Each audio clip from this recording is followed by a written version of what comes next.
वहाँ उपस्थित सभी वरिष्ठजन, उत्तर भारत समेत देश के विभिन्न हिस्सों से आए भारतीय जनता पार्टी के कार्यकर्ता, जो कि इन दिनों जिला परिषदों के या जिला पंचायतों के अध्यक्ष के रूप में दायित्व संभाल रहे हैं, उपाध्यक्ष के रूप में दायित्व संभाल रहे हैं, और आज हमारे ये विशेष तो जम्मू कश्मीर से आए डीडीसी के अध्यक्ष भी हमारे बीच मौजूद है, उपाध्यक्ष भी मौजूद है। उसी प्रकार से लद्दाख ऑटोनोमस हिल डेवलपमेंट काउंसिल के अध्यक्ष भी, उपाध्यक्ष भी, वैसे विभिन्न प्रकार के दायित्व और व्यवस्थाओं को संभालने वाले अनेक प्रमुख व्यक्ति आज इस 2 दिवसीय वर्कशॉप में हैं। साथियों, आज देश अमृत काल के संकल्पों की सिद्धि के लिए विकसित भारत के निर्माण के लिए पूरे उत्साह से एकजुट होकर के, संकल्पबद्ध होकर के आगे बढ़ रहा है और विकसित भारत के लक्ष्य तक पहुंचने का रास्ता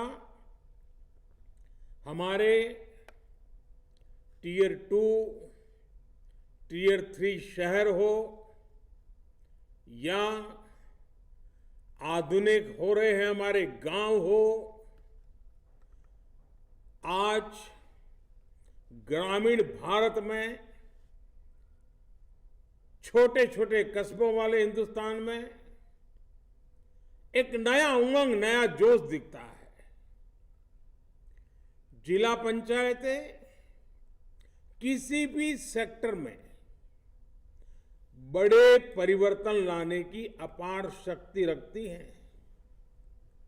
ऐसे में भाजपा के प्रतिनिधि के तौर पर आप सभी की भूमिका बहुत ही बड़ी हो जाती है।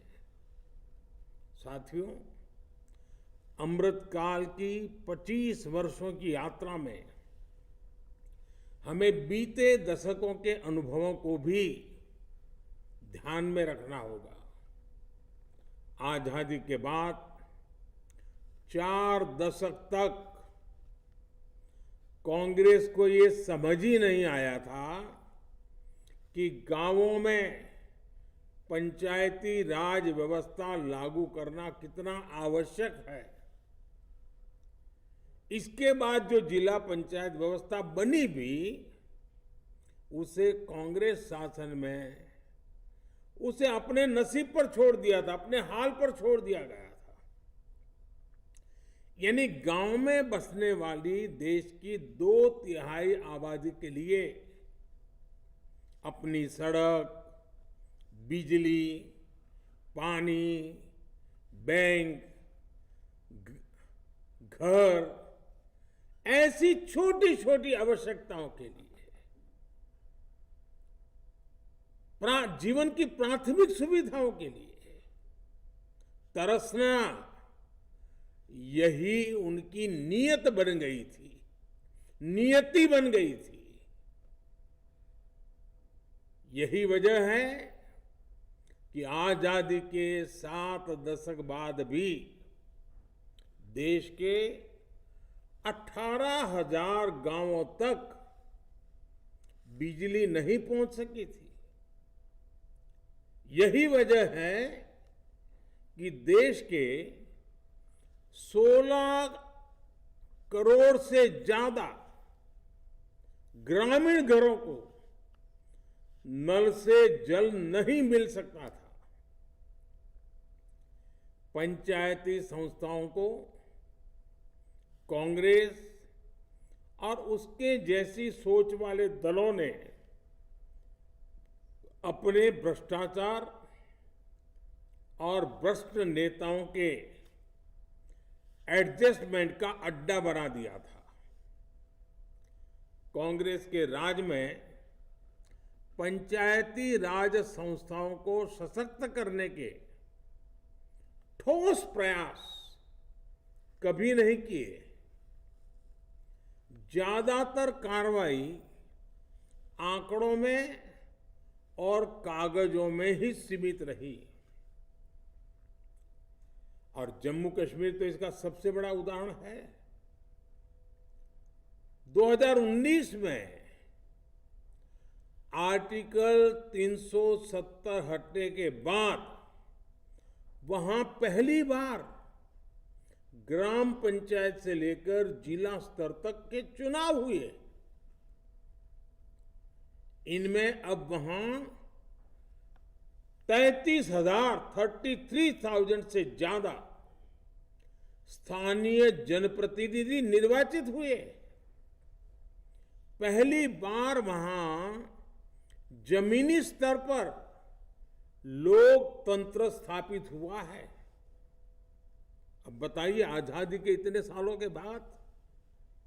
साथियों, आप ये भी जानते हैं कि 2014 के बाद से भाजपा सरकार ने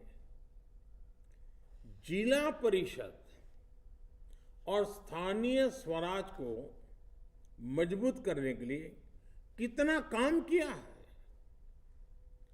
पंचायती राज संस्थाओं के लिए 2 लाख करोड़ रुपए से ज्यादा का प्रावधान किया गया है।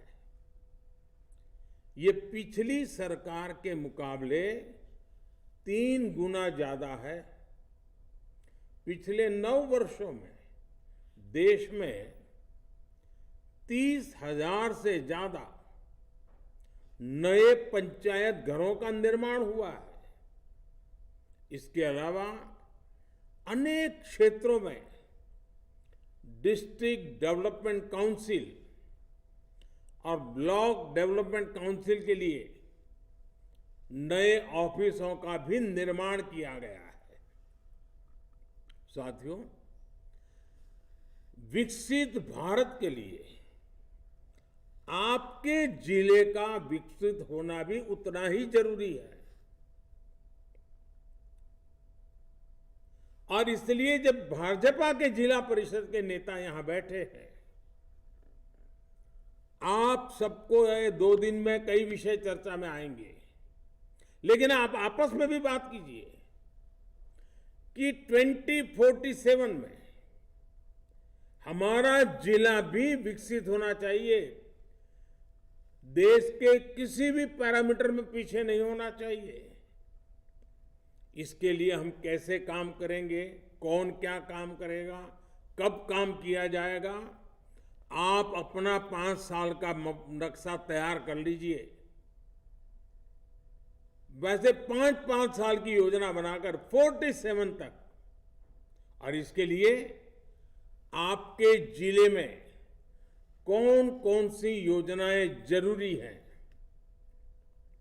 आपको इस पर दिमाग खपाना चाहिए। सरकारी अफसरों को लेकर बैठ करके चर्चा करनी चाहिए। कई जिले ऐसे होते हैं जहां एक योजना जरूरी नहीं होती, लेकिन दूसरी बहुत जरूरी होती है।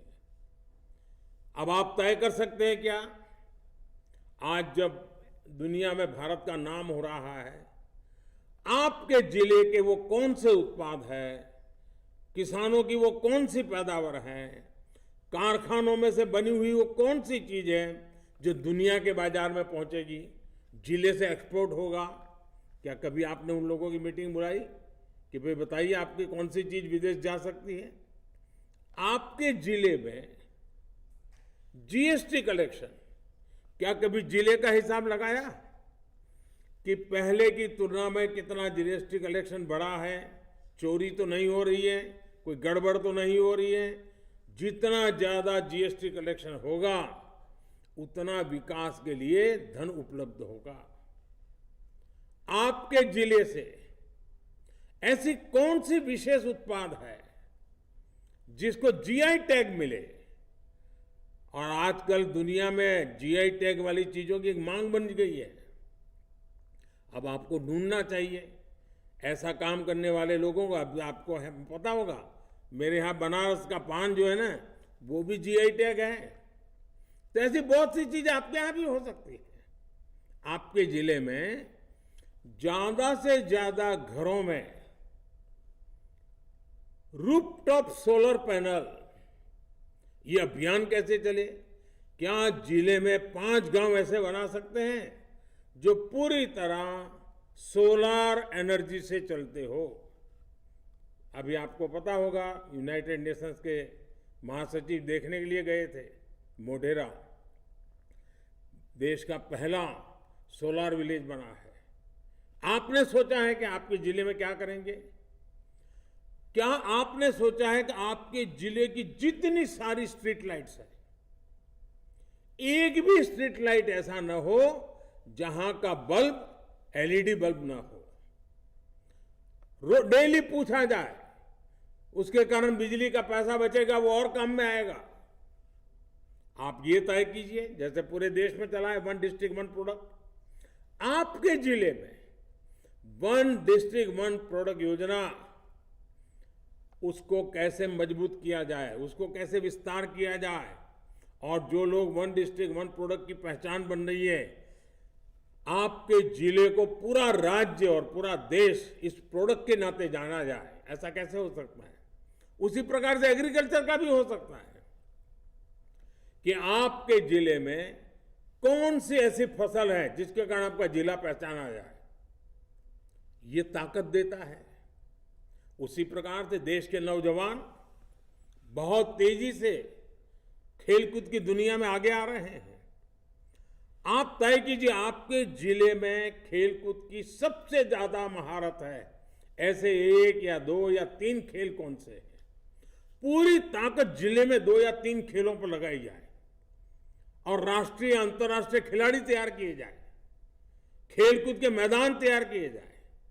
आपका जिला खेलकूद में भी राज्य में पहले नंबर कैसे आए, देश में पहले नंबर कैसे आए, ये नेतृत्व आपको देना होगा।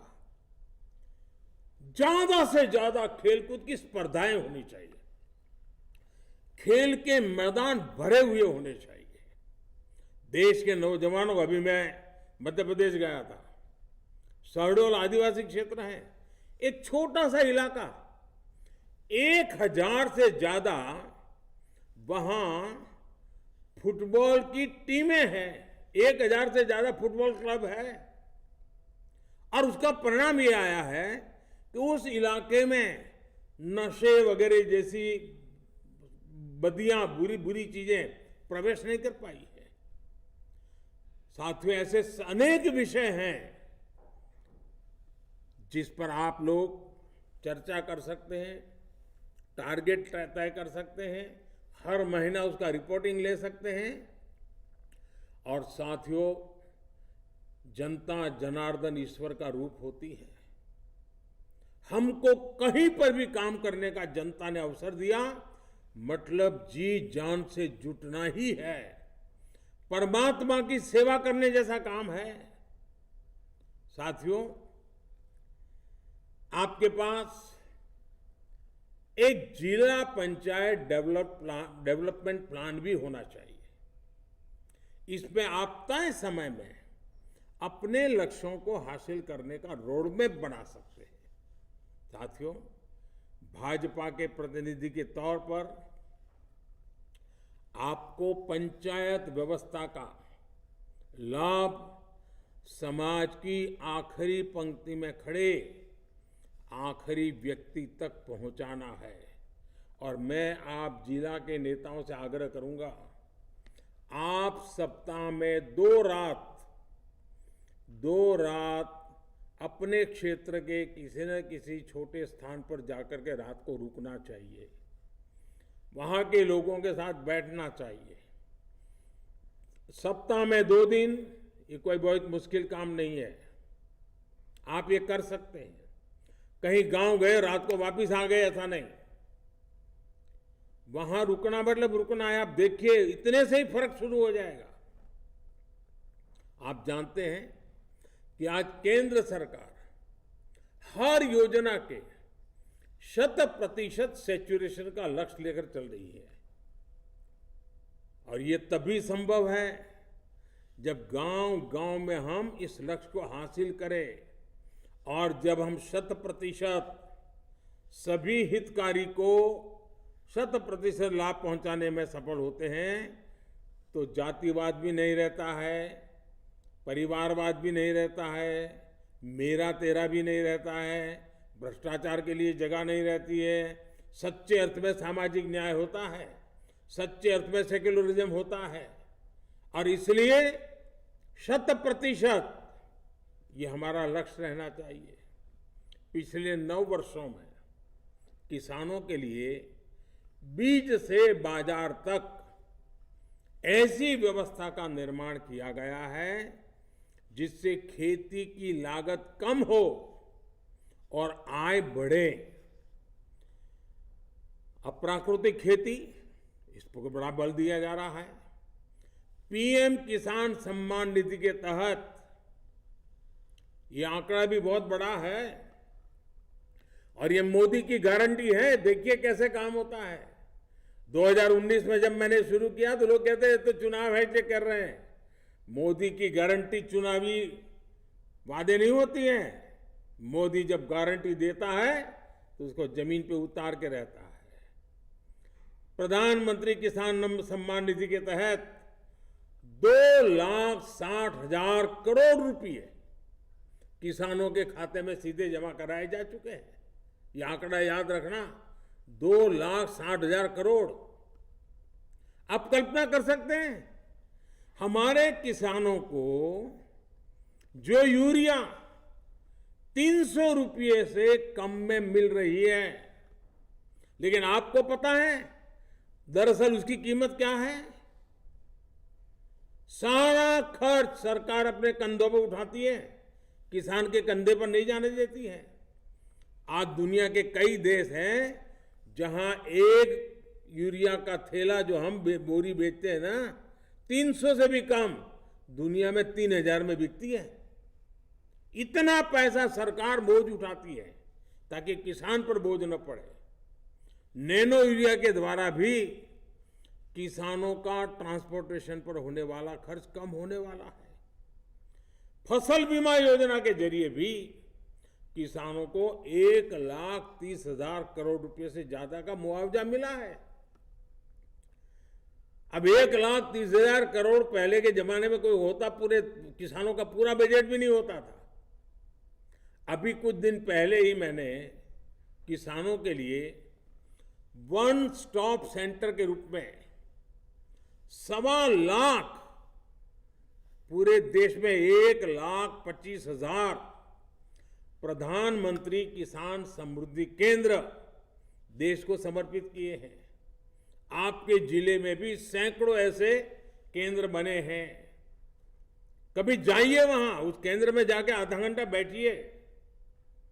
इन केंद्रों पर एक ही जगह खाद, बीज, कृषि औजार, नई वैज्ञानिक पद्धति और सरकारी योजनाओं की जानकारी, ये सब कुछ एक ही जगह पे मिल रहा है।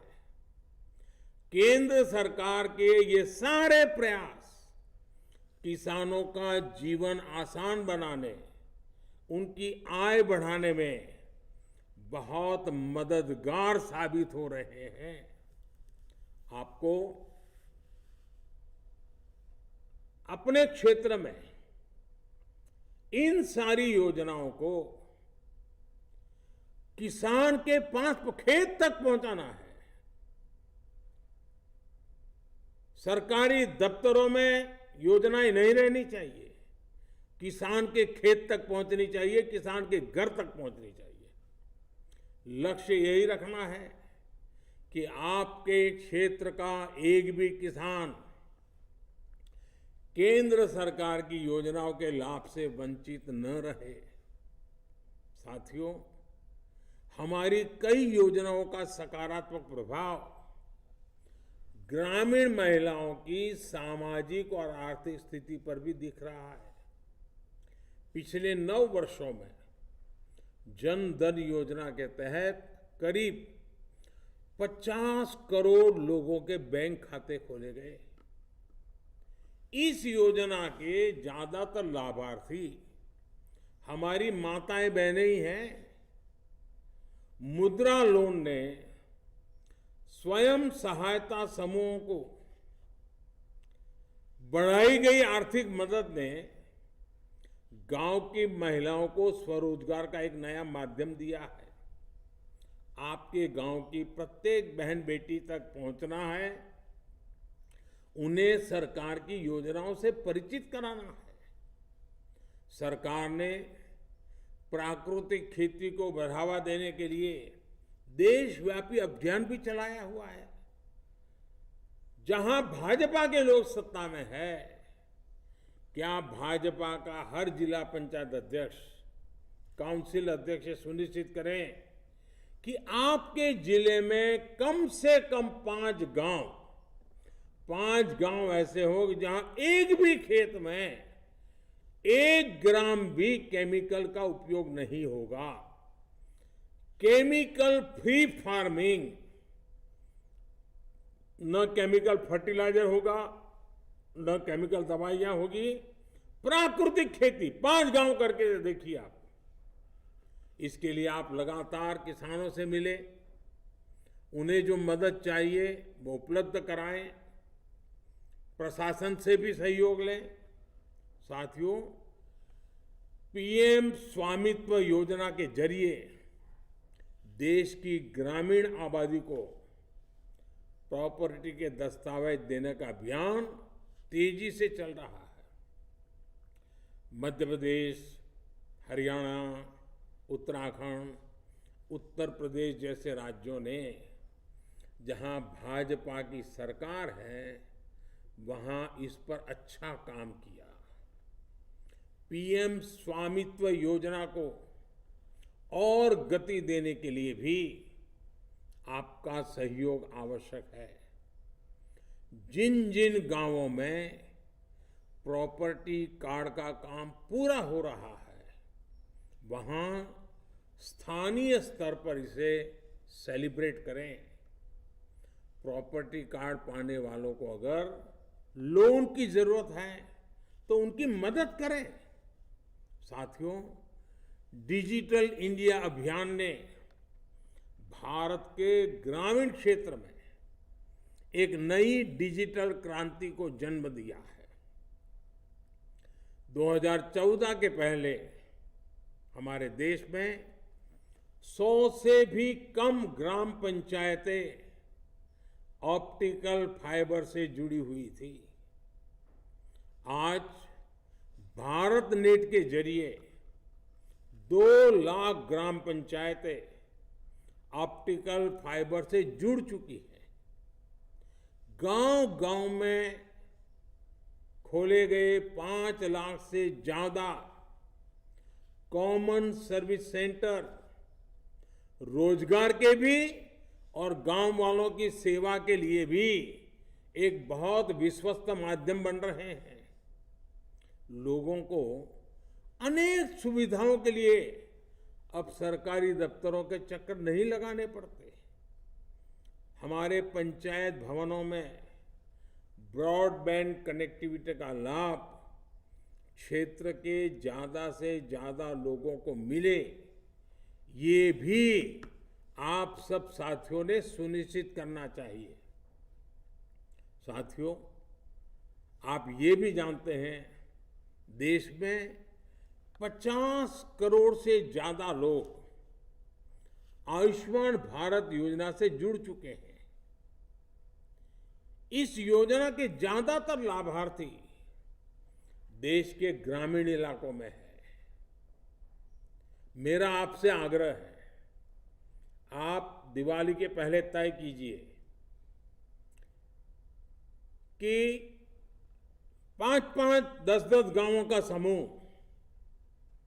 वहां आयुष्मान भारत कार्ड जिनको मिला है, जिन्होंने आयुष्मान कार्ड भारत का बेनिफिट लिया है, उनके सम्मेलन कीजिए और वो खुद बताएं कैसे उसको मदद मिली है, कैसे उसकी जिंदगी बच गई है। और आगे ये देखिए कि जो लोग छूट गए हैं, जो हितकारी है, अधिकारी है इसके, लेकिन छूट गए, उनको पहुंचा करके ये सैचुरेशन का काम पूरा करना चाहिए। बहुत बड़ा मानवता का काम है। आपके क्षेत्र में जो हेल्थ और वेलनेस सेंटर बना रहे हैं, उन्हें भी सुचारू रूप से चलाने में प्रशासन का सहयोग करें।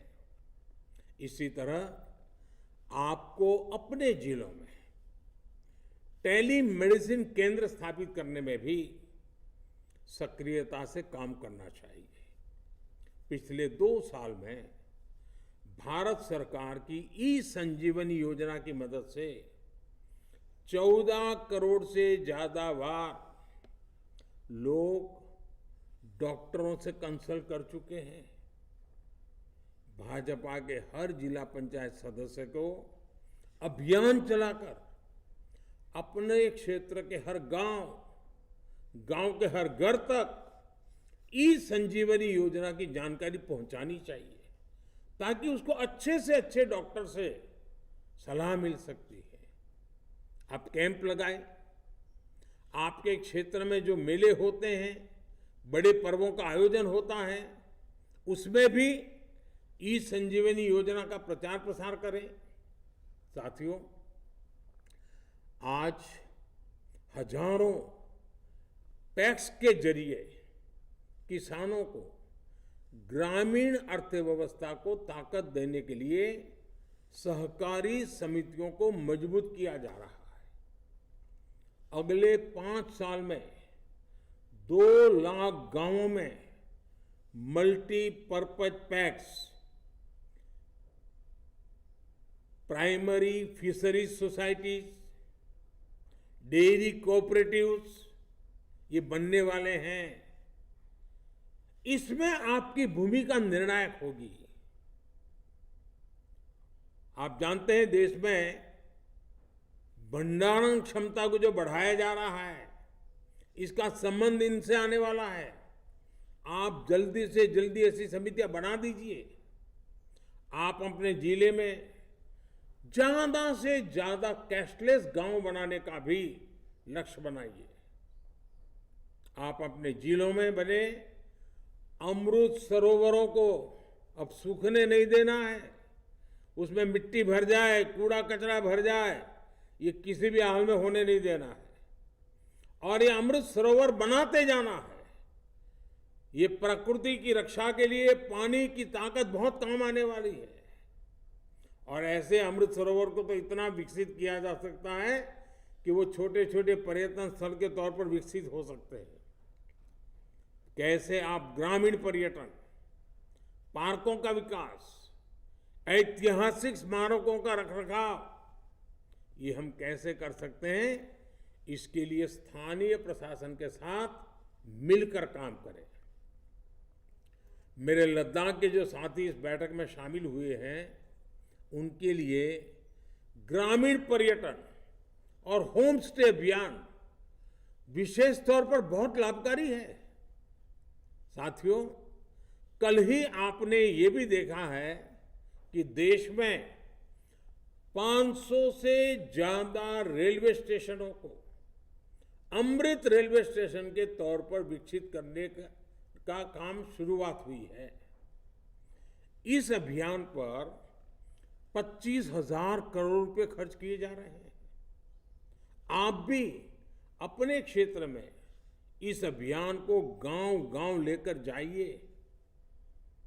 आप अपने जिले में रेलवे स्टेशनों के स्थापना दिवस पर भी समारोह आयोजित कर सकते हैं। जरा जानकारी लीजिए, कौन सा रेलवे स्टेशन कब बना था, कब से ट्रेनें आने लगी हैं, उसको सेलिब्रेट करना चाहिए। तो उसके साफ सफाई में गांव वाले भी जुड़ेंगे। आपके बस स्टेशन होंगे, वो भी अब साफ सुथरे क्यों ना हो। ये जितना ज्यादा आप करोगे, मैं समझता हूं बहुत लाभ होगा। इससे इतिहास और भविष्य दोनों के साथ आपके क्षेत्र के लोगों का तालमेल बना रहेगा। साथियों, आज का दिन स्वतंत्रता संग्राम के इतिहास में काफी अहम दिन रहा है। आज ही स्वदेशी आंदोलन की शुरुआत हुई थी। भाजपा के हर पंचायत सदस्य को लोकल के लिए वोकल होना है, स्थानीय उत्पादों को बढ़ावा देना है। अब जेम पोर्टल आपको मालूम है, मैं तो चाहता हूं कि आपके जिला परिषद में हर चीज जेम पोर्टल से ही खरीदी जाए। आपके अफसरों को काम पे लगाइए, बहुत पैसा बचेगा, भ्रष्टाचार खत्म होगा और डिलीवरी तुरंत होगी और स्थानीय उत्पाद मिलेगा। अब जैसे आज नेशनल हैंडलूम डे है, अब देखिए आने वाले दिनों में रक्षाबंधन आएगा, गणेश उत्सव आएगा, दीपावली आएगी। इन पर्वों में हमें स्वदेशी के संकल्प को याद रखना है, भारत में बने उत्पादों को ही खरीदना है। साथियों, एक दिन बाद ही 9 अगस्त है और ये दिन क्विट इंडिया मूवमेंट के लिए याद किया जाता है। गांधी जी के आह्वान पर क्विट इंडिया मूवमेंट शुरू हुआ और पूरा देश अंग्रेजों को बाहर खदेड़ने के लिए उठ खड़ा हुआ। इसी तरह हमें भी इस 9 अगस्त को क्विट इंडिया मूवमेंट को समर्पित आंदोलन प्रारंभ करना है। पूरे देश में से एक ही आवाज उठनी चाहिए, करप्शन क्विट इंडिया। हर बच्चा बच्चा एक ही बात बोले, डायनेस्टी क्विट इंडिया। माताएं, बहनें, बच्चे हो, बुजुर्ग हो, गांव हो, शहर हो, चारों तरफ अब एक ही बात चाहिए, अपीजमेंट क्विट इंडिया। साथियों, आपको याद होगा पिछली बार 15 अगस्त पर पूरे देश ने हर घर तिरंगा अभियान चलाया था। इस बार भी हमें हर घर तिरंगा फहराना है। आपकी पंचायत में, आपके क्षेत्र में भी हर घर पर तिरंगा फहरे, इसके लिए आपको, आपकी टीम को, सरकार के सभी विभागों ने मिलजुल करके आने वाले 4-6 दिन पूरी ताकत लगा देनी चाहिए। साथियों, आपको विनम्र रहकर संगठन के लोगों से, कार्यकर्ताओं से समन्वय बनाकर रहने का क्या लाभ होता है, ये भली भांति पता है और आप करते भी हैं। मुझे उपदेश देने की जरूरत नहीं है। आप यहां तक पहुंचे हैं, सफल हुए, उसका कारण यही है कि आपने संगठन का महत्व रखा है, आपने कार्यकर्ताओं की महत्ता समझी है और कार्यकर्ता और संगठन हमारी शक्ति है। हमारी योजनाओं को नीचे ले जाने के लिए काम आते हैं। नीचे कुछ गड़बड़ चल रही है तो पता लगाने में काम आते हैं। और इसलिए ये हमारा जीवंत संपर्क, नीचे तक जिसका जीवंत संपर्क होता है, उसका लाभ आपने देखा है। आज देश में भाजपा की वो छवि बन गई है जिसमें गरीब को विश्वास है, और आप भी अनुभव करते होंगे। और गरीब को विश्वास क्या है, आप देख लेना, आपके अपने जिले में जाएंगे तो पता चलेगा। गरीब को एक पक्का विश्वास है, जहां कमल का निशान है वहां गरीब कल्याण है। जहां कमल का निशान है वहां गरीब की मदद है। जहां कमल का निशान है वहां हर इंसान की शान है। जहां कमल का निशान है वहां किसी गरीब को भटकना नहीं पड़ता है। आपको अपने कार्यालय की पहचान भी ऐसी ही बनानी चाहिए। सेवा भाव ही आपकी सबसे बड़ी प्राथमिकता होनी चाहिए। आपके प्रयास बढ़ेंगे तो किसी भी लक्ष्य को प्राप्त करना मुश्किल नहीं होगा। मुझे विश्वास है कि इस कार्यशाला के द्वारा हम विकसित भारत के निर्माण में जिला पंचायतों की भूमिका को नई दिशा दे सकेंगे। एक बार फिर मैं आप सबको अनेक अनेक शुभकामनाएं देता हूं।